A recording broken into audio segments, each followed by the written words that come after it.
we're going to pick some of our players for each of these teams here, as far as players that will either make their teams win the World Cup or their performances of another player will break their team's chances to win a World Cup. Yep. We're going to start with the betting favorites in Spain, and I think that we both have the same players here. So let's go with our a player that's going to make Spain win the World Cup. Yeah, for me, Pedri dominates the show when it comes to Spain. I understand Lamine Yamal is the headliner and the entertainer and will most likely be the creator and potentially goal scorer in this group. But for me, Pedri is the most important player. He's the one that will pull the string. He's the magician with the ball that basically controls and dominates this team. Also utilizing his experience, his leadership, the way he communicates with everyone, the respect that's shown within that group. I think it's hard to bet against Pedri. He's such a talented player, right? Yeah, and I think even opponents have said it. We've seen it this season. When he comes into a game for Barcelona, it completely changes the profile of the game. He controls the pace. He controls and dictates where the ball goes, when it goes, and I think he's going to be massive for Spain. Again, won't get a ton of the plaudits because he's a midfielder, because he scored a ton of goals, and they have a Lamine Yamal. But he, for me, agreed with you, the most important player for the Spanish side in the middle of the park. And of course, when we talk about the makes of a World Cup, you would need Lamine Yamal to be the one to make it happen as well, right? It's not just about Pedri, but if Pedri steps up, it can make it happen.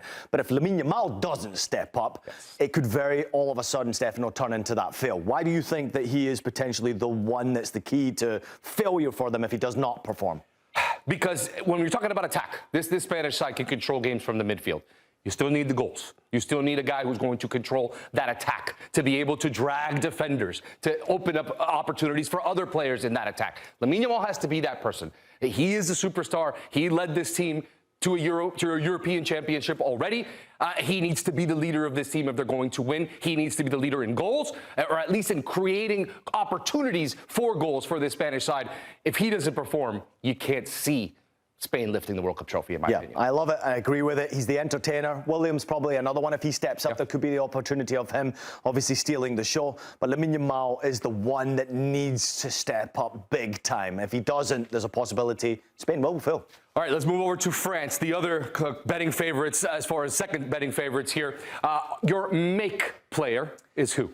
Well, I've gone to the bench for my make player. Interesting. I think Mateta could have a real impact here. I've been speaking this into existence for a long period of time that he's in the roster. And obviously, if you look at the offensive players in our squad right there, he's the name that was probably on the bubble of being in the squad or being out the bubble. What he did for Crystal Palace, especially after that failed move to Milan, sort of collapsed. He then went back to Crystal Palace and won a European trophy. Fabulous to see that. Impactful player. Made his debut not that long ago for France national team. Has been scoring goals for the French national team. And I do think that the impact comes from the bench more than anything else. There's the offensive players. Of course, how does he even get into that starting 11 up top? He probably doesn't. So what I'm saying is, if you're needing a player to win a World Cup final, someone who can step up and finish in a World Cup final. You remember what happened, Stefano, in that last World Cup final? There was a player who missed a one-on-one. Remind me who that player was?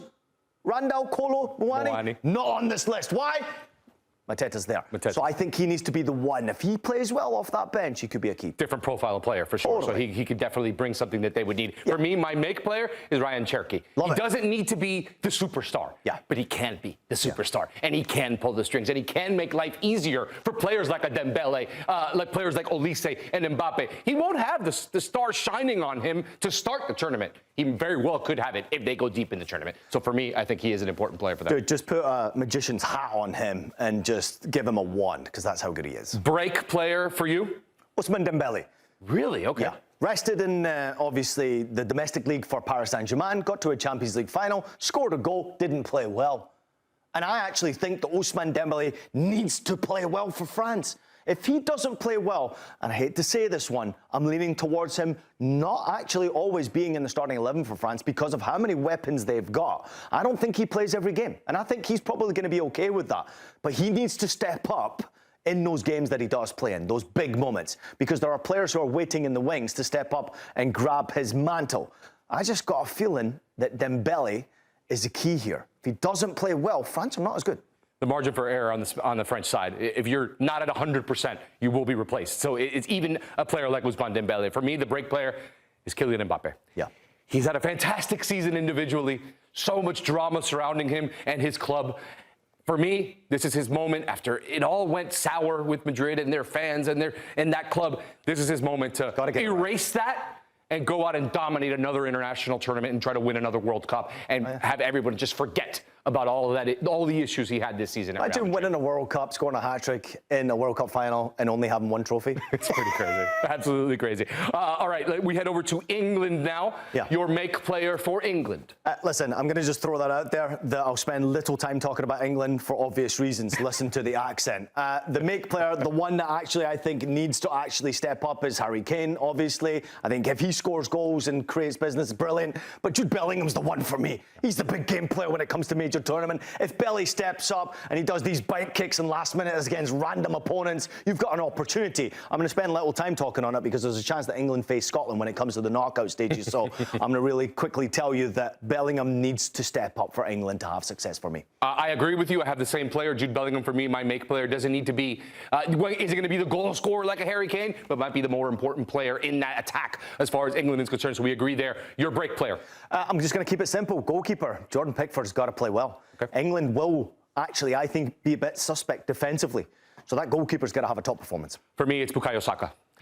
Even though they won the Premier League, did not have a good season. Did not have the season that we expect from Bukayo Saka. He needs to have a performance for England this summer. Yeah. He already has had some trouble with that England shirt. He needs to perform much better than he did this season. So for me, it's Bukayo Saka. All right, we go to Brazil. This is a side, again, so much history, so many good attacking players, but in the midfield is where the problems, I think, could be. And in that back line, who is your make player for you?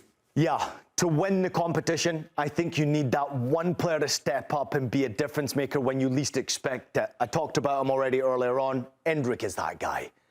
Endrick, for me, if he actually gets into the starting 11, and if Endrick is the guy who basically grabs the game by the scruff of the neck or round the throat, I think Endrick could be an absolute game changer for Brazil. He plays well, he can steal games. If they win games, they can go deep. No one's talking about Brazil winning this competition. Forget what Ibuki said. No one's talking about them. I hope he doesn't play well, obviously, on the 24th of June against Scotland.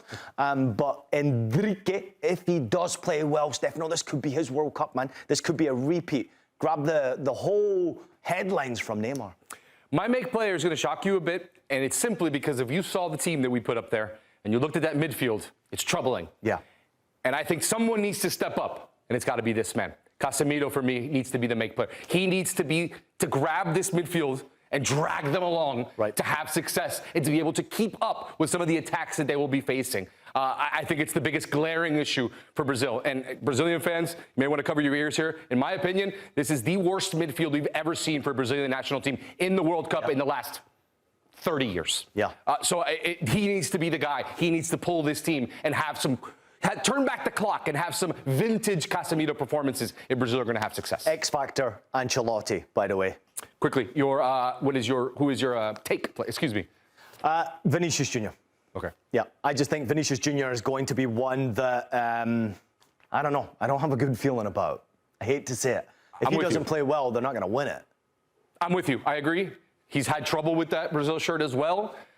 If there's pressure on any player this entire tournament, I think Vinny Jr. has the most pressure to perform in the Brazil shirt than almost any other player in the World Cup, in my opinion. That's massive. I totally agree with that. Yeah, and that's massive as well. He needs to step up. So let's get to the big one. Let's get to Argentina. Now, make or break players. Let's get straight into it. Your make player.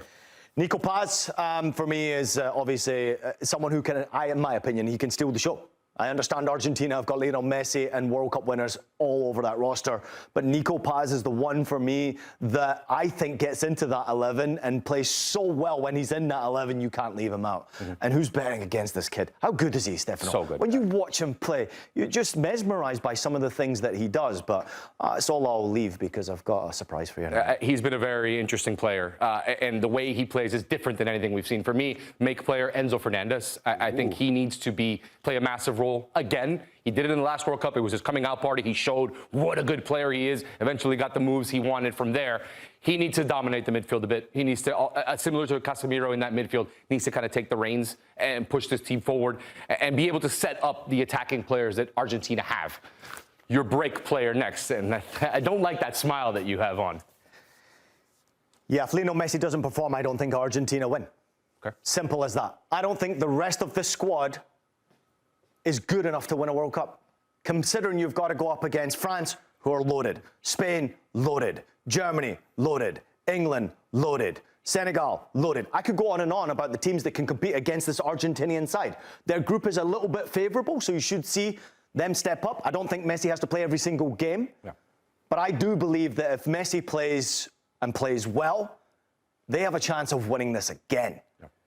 But there's no guarantees. He's been playing in Major League Soccer for a period of time now. It's a different game from what he was used to in European football. Is he ready to go? In the qualifiers, he showed us yes.